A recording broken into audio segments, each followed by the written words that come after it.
touch your nose, touch your feet, turn right, turn left, step out, step in, raise your hands, clap your hands, turn left, touch your ears, pick the bottle.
భారతదేశంలోనే ఎంత పెద్ద అయినా అమ్మ నాన్నని గౌరవించడం, వారిని కొంచెం సేవ చేయడం, వారి బాగోగులు చూసుకోవడం అంతా చూస్తారు.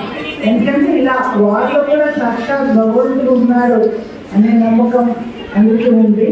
ఇలాంటి ఒక గొప్ప సంస్కృతి మన దేశానికి, అది మీరందరూ తెలుసుకొని మీ పేరెంట్స్ని, గురువులని అందరినీ ఎలా మర్యాదించాలి, ఎలా వారికి శ్రద్ధ చూపించాలి అని కొద్దిగా తెలుసుకోవడానికి ఇటువంటి రోజును ఆచరణకి తీసుకున్నాను.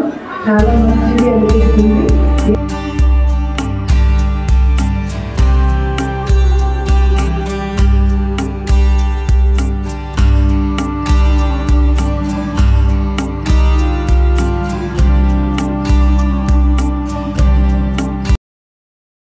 ఇప్పుడు ఒక శిల్పికి రాయి ఇచ్చామనుకోండి, ఆయన ఏం చేస్తారు, దేవుడి విగ్రహాన్ని చేశారనుకోండి, అది గుడిలో పెడితే ఎంతమంది పూజిస్తారు. అట్లనే గురువు ఉపాధ్యాయులు విద్యార్థుల్ని మంచి మాటలు చెప్పి వాళ్ళని స్థానం పెట్టి సమాజానికి ఉపయోగపడే వాళ్ళగా తీర్చిదిద్దుతారన్నమాట. అందరికీ వాళ్ళ పిల్లలంటే చాలా ఇష్టం కదా. అయితే శారదాదేవి ఉన్నారు కదా, మరొక చక్కని సలహా ఇస్తారు. మీకు మీ పిల్లలంటే ఇష్టం, అంతే ప్రేమని ఎక్స్పాండ్ చేస్తూ పోవాలి. పక్క వాళ్ళ పిల్లలంటే, మీ రిలేటివ్స్ పిల్లలంటే, అలా ఆ ప్రేమను ఎక్స్పాండ్ చేస్తూ పోతే శారదాదేవి విశ్వజనని అయ్యారు. ఈ విశ్వంలో ఉన్న అందరినీ ఒకేలాగా చూసేవారు. ఎవరిని చూసినా సొంత కూతురు, సొంత కొడుకులాగా చూసేవారు. కాబట్టి మన మాతృత్వం ఉన్న చోట ఆగకుండా, మాతృత్వం ఎంతో గొప్పది. నాస్తి మాతృత్వమో గురువు అన్నారు. భగవంతుని ప్రతిరూపమే తల్లి. అయితే ఆ తల్లి ప్రేమ ఎప్పుడైతే ఎక్స్పాండ్ అవుతుందో ఇంకా వ్యక్తిత్వ వికాసం జరిగి మీరు ఇంకా గొప్పవారు అవ్వగలుగుతారు.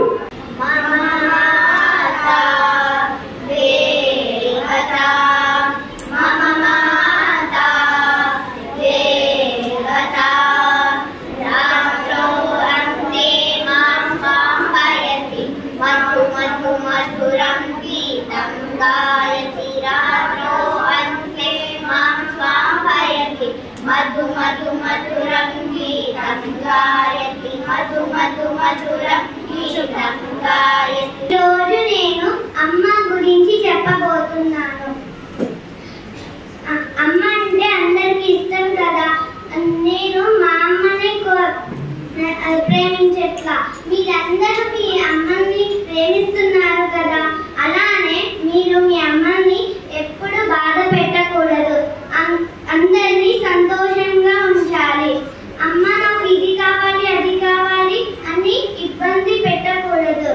అమ్మ ఏది పంపిస్తే అదే తినాలి, ఆడుకోవాలి.